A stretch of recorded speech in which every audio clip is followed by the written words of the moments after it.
శ్రీ హనుమాను గురుదేవులు నాయద పలికిన సీతారామ కదా, నే పలికెద సీతారామ కదా. ఎవరికి వారే అనుకోండి చాలు, నేనే పలుకుతాను అనుకోండి, ఎవరికి వారే. శ్రీ హనుమాను గురుదేవులు నాయద పలికిన సీతారామ కదా, నే పలికెద సీతారామ కదా. శ్రీ హనుమంతుడు అంజనీసుతుడు అతి బలవంతుడు రామభక్తుడు, లంకకు పోయి రాగల ధీరుడు మహిమోపేతుడు శత్రుకర్షణుడు జాంబవదాది వీరులందరూ. జాంబవాది ఎంతో మంది వానర ప్రముఖులు హనుమా నీవు తప్ప స్వామి కార్యాన్ని ఇంకెవరూ చేయలేరు, లే లే శ్రీరామదూతం శిరసానామం అంటే ఆయన మన స్వామి వారు సమ్మతించారు. ఎక్కడికి వెళ్ళడానికి? లంకేశ్వరుడు అపహరించిన జానకి మాత జాడ తెలిసి కొన. జానకమ్మ జాడ తెలుసుకోవడానికి హనుమంత స్వామి వారు వెళ్ళకపోతే మన జన్మలు ఎంత సాఫల్యం కావు. ఆయన హనుమంతుల స్వామి వారు లంకాపట్నానికి వెళ్తూ తన తండ్రి అయిన వాయుదేవునకు సూర్యచంద్ర బ్రహ్మాది దేవులకు, తన తండ్రి అయిన వాయుదేవునకు సూర్యచంద్ర బ్రహ్మాది దేవులకు, వానరేంద్రుడు మహేంద్రగిరిపై వందనములడే పూర్వాభిముఖుడై. పూర్వాభిముఖుడంటే సూర్యుడి వైపు తిరిగాడు. నిన్న మీకు చెప్పాను, సూర్యుడిని మనం అందరం పూజించాలని. అటువైపు తిరిగి నమస్కారం చేశాడు. రామనామమున రామనామము పలకగానే స్వామి పరవశుడైపోతాడు. రోమమున పులకితుడైపోతాడు. శరీరం అప్పుడప్పుడు చూడండి మనకి పులకిస్తుంటది కదా, రోమాంచితం అంటాం, ఒళ్ళు జలరించింది అంటాం కదా. స్వామి యొక్క గాథలు వినేటప్పుడు శరీరం పులకించాలి. అలా స్వామి వారికి హనుమంతుల వారికి రామనామం పలకగానే రోమము కూడా పులకితుడైపోతుంది. కాయము పిల్చే కుప్పిల్చి ఎగసే దక్షిణ దిశగా లంక చేరగా. కాయము పెంచే అంగుష్ట మాత్రమైనటువంటి ఈ కాయాన్ని ఎంతగానో పెంచి స్వామి కార్యం కోసం తన కాయాన్ని పెంచుకున్నాడు. మన దగ్గర ఉన్నటువంటి ఆ కొద్దిపాటి బుద్ధిని మనం విశాలతత్వం చేయాలని దీని యొక్క అర్థం. కాయము పెంచే కుప్పిల్చి ఎగసే దక్షిణ దిశగా లంక చేరగా. శ్రీ హనుమాను గురుదేవులు నాయద పలికిన సీతారామ కదా, నే పలికెద సీతారామ కదా. శ్రీ హనుమాను గురుదేవులు నాయద పలికిన సీతారామ కదా, నే పలికెద సీతారామ కదా. పవన తనయుని పదగట్టనకే, పవన తనయుని పదగట్టనకే పర్వతరాజము గడగడ వనకే. ఫల పుష్పాదులు జల జలరాలే పరిమళాలు గిరి శిఖరాలు నిల్డే. పగిలిన శిలలా దాతువులగసే. హనుమంత స్వామి వారు ఒక్కసారి కుప్పించి ఇటువైపు వెళ్ళారు. దక్షిణ దిశగా ఒక్కసారి గెంతేటప్పటికట ఆ పర్వతం అంతా గడ గడ గడ ఉనికిందట. చెట్లు యొక్క ఫల పుష్పాలన్నీ కూడా రాలాయట. పరిమళాలు, పుష్పాల యొక్క పరిమళాలు మొత్తం చుట్టుపక్కల వెళ్ళాయి. పగిలిన శిలలు, ఆ కొండ యొక్క శిలలు ధాతువులన్నీ ఎగసి ఆకాశంలో రత్న కాంతులు నెలదిశల మెరిసే. హనుమంతుల వారి యొక్క పదగట్టనకు పర్వతం మొక్కలైపోయి ఆ మొక్కలన్నీ కూడా విశ్వంలోకి ఎగిరి అనంత భూమండలంలో అనంత రాసుల్లాగా రత్నాల రాసుల్లా మెరుస్తున్నాయట. గుహలను దాగిన భూతములు అదిరే. ఈ రాక్షసులు భూతాలన్నీ కూడా దాగుంటాయి కదా, ఒక్కసారి అదిరారట. పరిగెట్టి పారిపోయాయి. అందుకే హనుమంతుడి యొక్క నామం మనకు అవసరం. అందుకే మీకు నేను చెప్పించాను. ఆపదామపహర్తారం దాతారం సర్వ సంపదాం లోకాభిరామం శ్రీరామం భూయో భూయో నమామ్యహం. దయచేసి అది కంఠస్థం పెట్టండి. రఘుకులోత్తముని రామచంద్రుని పురుషోత్తముని పావన చిరుతుని నమ్మిన బంటుని అనిలాత్మజుని శ్రీ హనుమంతుని స్వాగతమిమ్మని. నీకడ కొంత విశ్రాంతి తీసుకొని పూజలు అందుకొని పోవచ్చునని సగరుడు అనే ఒక కొండ స్వామివారికి అడ్డుగా వెళ్ళాడట. సగరుడు అనే కొండ స్వామి కార్యం కోసం వెళ్తున్న నాకు ఇదొక అవరోధం ఏమో అనుకొని స్వామివారు సగరుడితో పోటీ పడ్డాడు. మైనాకుడు ఉన్నతుడై నిలచే హనుమంతుడు ఆగ్రహమున గాంచే ఇది ఒక విఘ్నము కాబోలునని వారధి పడత శ్రేష్ఠుడా పోటున కృంగే. ఎవరి పర్వతుడు? ఎవరు? సగరుడు. పవన తనయుని బలముగని పొంగే తిరిగి నిలిచి హనుమంతుని పిలిచే తన శిఖరముపై నరుని రూపమై అని పిలిచి ఆ సగరుడు, నాన్న వానరాప్తమా, ఓ హనుమంత ఒక్కసారి నా పర్వతం పైన అడుగు పెట్టని చెప్పేసి వేడుకుంటాడు అనమాట.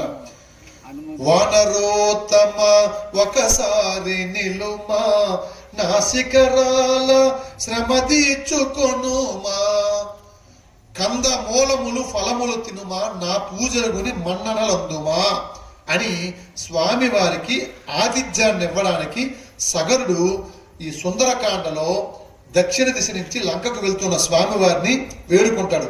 అప్పుడు హనుమేమంటాడు? రామకార్యమై ఏగుచుంటిని సాధించు వరకు ఆగనంటిని. సాధించే వరకు ఆగను. ఇందాక ఎక్కడ ఆగిపోయాం మనం? వెన్న ముద్ద దగ్గర ఆగిపోయాం. ఇంకా వెన్న నెయ్యి అవ్వలేదు కదా, ఇంక ఈ మధ్యలోనే ఉన్నాం. రామకార్యం కోసం నేను వెళ్తాను, అది సాధించే వరకు నేను ఆగను. నన్ను నువ్వు విజ్ఞప్తి చేస్తున్నావు, ఆతిథ్యం తీసుకోమంటున్నావు, కానీ ఆగను అని సున్నితంగా చెప్పి నే పోవలే క్షణమెంతో విలువలే నీ దీవెనలే నాకు బలములే అంటూ ఆ పర్వత శ్రేష్ఠుడిని అడిగి రామకార్యమతి సాహసమ్మని రాక్షస బలమతి భయంకరమని కపివరుడెంతటి ఘనతరుడోయని పరిశీలనగా పంపిరి సురసను. ఇప్పుడు దేవతలకు మళ్ళీ సందేహం వచ్చింది. రామకార్యం కోసం లంక వెళ్తున్న హనుమంతుడి వారి యొక్క శక్తి అంతా తెలుసుకోవాలని చెప్పేసి సురస అనే ఒక రాక్షసిని పంపించారు పరీక్ష కోసం. ఎప్పుడో నన్ను నిన్ను మృంగమని వరమొసగి మరి బ్రహ్మ పంపెనని అతిగా సురస నోటిని తెరచే హనుమంతుడలిగి కాయము పెంచే. పర్లేదు, అర్థమవుతుందా? సురస అనే రాక్షసి హనుమంతుల వారిని తినడానికి వచ్చి తన నోరంతా తెలుస్తుంది. వెంటనే హనుమంతుల వారు ఏం చేశారు? గొప్పదైన జ్ఞాన బుద్ధి కుశాగ్ర బుద్ధితో చిన్న రూపంలోకి వచ్చారు. ఆ సురస ముఖంలోకి వెళ్ళిపోయి ఒకరినొకరు మించి కాయము పెంచిరి శతయోజనముల విస్తరించిరి పైనుండి సురలు తహతహలాడిరి ఇరువురిలో ఎవరితో గెలుపనిరి. ఎవర ఇద్దరు? హనుమంతుడు వారు సురస ఇద్దరు కాయం పెంచారు. కాయం అంటే శరీరం. ఎక్కడిదక్కడ శతయోజనాలంత విస్తరించారు.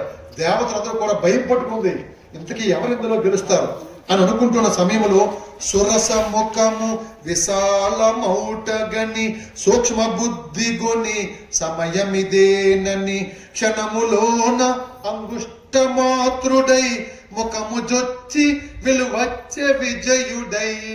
ఏం చేశాడు స్వామి?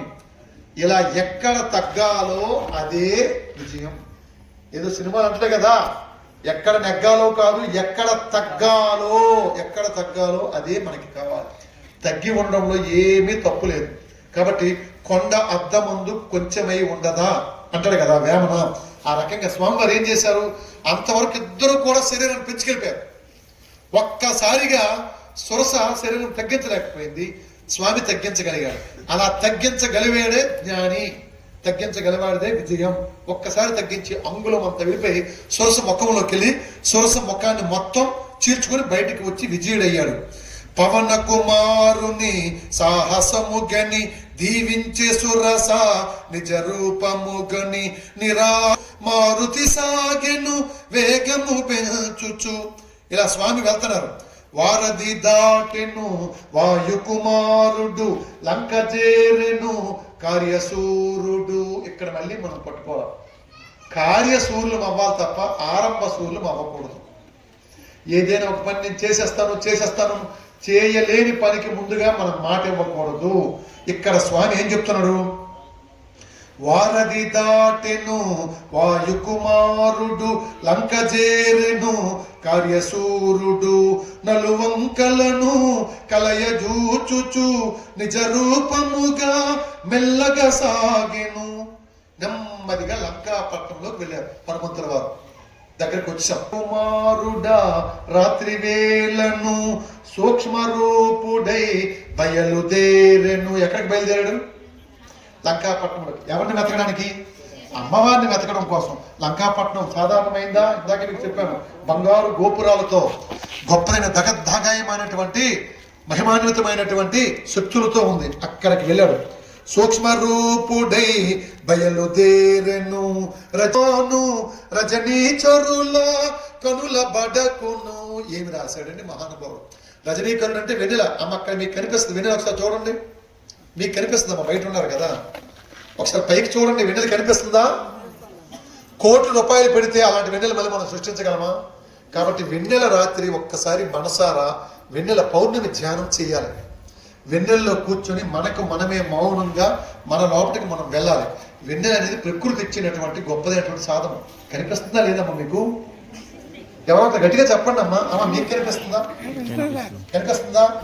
ఎంత అందమైన వెన్నెల, ఎంత చల్లని రాత్రి. ఇది మనిషి పుట్టిస్తే వస్తుందా? కాబట్టి ప్రకృతే దైవము. కాబట్టి ఆ రజనీకరుడి యొక్క వెలుగులో, అంటే ఆ చంద్రుడి యొక్క వెలుగులో రజనీకరుల కనుల పడకును, అంటే నిశాచరులైనటువంటి రాక్షసుల కళ్ళ పడకుండా పిల్లి వలె పొల్చి మెల్లగా సాగెను ఉత్తర ప్రాకార ద్వారము చేరెను లంకా రాక్షసి కపివరుగాంచెను. ఆమె పిల్లిలా మారిపోయి నక్కి వెళ్తున్నాడు లంకాపట్నంలోకి. వెళ్తుంటే లంకా రాక్షసి కళ్ళ పడ్డాడు స్వామి. లంకా రాక్షసి పెద్ద గద పెట్టుకుని అటు ఇటు తిరుగుతుంది. లంకిని. ప్రతి ఇంట్లో కూడా ఇట్లాంటి ఒక శక్తి ఉంటది. ప్రతి ఒక్క వ్యక్తి మనసులో కూడా ఈ లంకిని అనేది ఉంటది.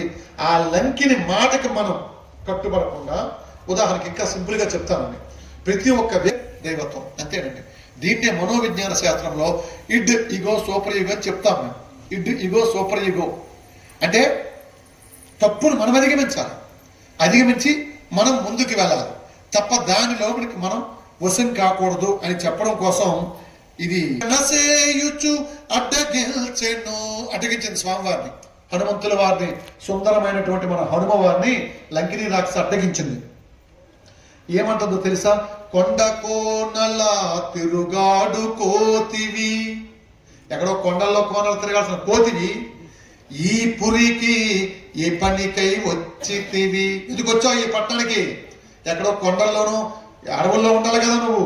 ఈ పురికై ఏ పనికై వచ్చితివి లంకేశ్వరుని ఆనతి మేరా లంకాపురికి కావలి ఉన్న లంకను నేను లంకాది దేవతను. ఎవరనుకుంటావు నన్ను? లంకేశుడు రావణాసురుడు యొక్క ఆనతి మేరకు ఈ లంకా పట్టణాన్ని నిత్యము కాపాడే లంకాది దేవతను నేను, లంకిని నేను, నీ ప్రాణములు నిలువునా తీసేస్తాను అని స్వామివారికి హెచ్చరిస్తుంది. ఎందుకు? ఈ కోతి రూపాన్ని చూశాను కాబట్టి. రూపాన్ని చూసి మనం ఎవరిని అంచనా వేయకూడదు. ఇది మనకి పరమాత్ముడు చెప్పే బోధ. కులము, వర్గము, లింగము, భేదము ఎప్పుడు కూడా ఉండకూడదండి. సాక్షాత్తు ఆది గురువు శంకరాచార్యుల వారే పొరపాటు పడ్డారు. మనమెంత? కాశీనగరంలో ఆయన చక్కగా స్నానం చేసుకొని వస్తున్నాడు. వస్తుంటే ఎదురుగా చండాలుడు వచ్చాడు. మీకు తెలుసు కదా చండాలుడు వస్తుంటాడు. చండాలుడు ఎదురుగా వస్తుంటే ఏయ్ పక్కకు తిరుగు అంటాడు శంకరాచార్య. ఆ చండాలుడు ఒకే ఒక మాట, స్వామి ఎవరిని పక్కకి వెళ్ళమంటున్నావు? ఎవరిని పక్కకి వెళ్ళమంటున్నావు? నన్ను, నాలో ఉన్నటువంటి పరమాత్మన అన్నాడు. సులువుగా, అత్యంత సులువుగా మీకు అర్థమై వినిపించింది, కానీ ఇది మామూలు కాదండి. మొత్తం తత్వం అంత ఇందులోనే ఉంది. భారతీయ తత్వం అంత ఇందులో ఉంది. చండాలుడు కుక్కను పట్టుకొని కళ్ళు తాగి ఎదురుగా వస్తున్నాడు. ఈ కళ్ళు తాగి కొండ పట్టుకొని కుక్క పట్టుకొని అనగానే మనకి ఏ పాత్ర గుర్తుకు రావాలి? హరిశ్చంద్రుడు. అబ్బా ఎంత బాగా చెప్పారు, అబ్బా బాగా అందిస్తున్నారు. ఎన్నో ఏండ్లు గతించిపోయినవి కానీ ఈ శ్మశాన స్థలిన్ కన్నుల్ మోడ్చిన మందభాగ్యుడు ఒక్కడైన లేచిరాడు అకట.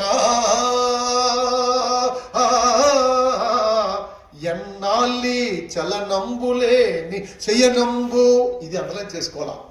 ఎన్నాళ్ళి చలనంబులేని శయనంబు ఏ తల్లు నల్లాడిరో, ఓ ఏ తల్లు అల్లాడిరో.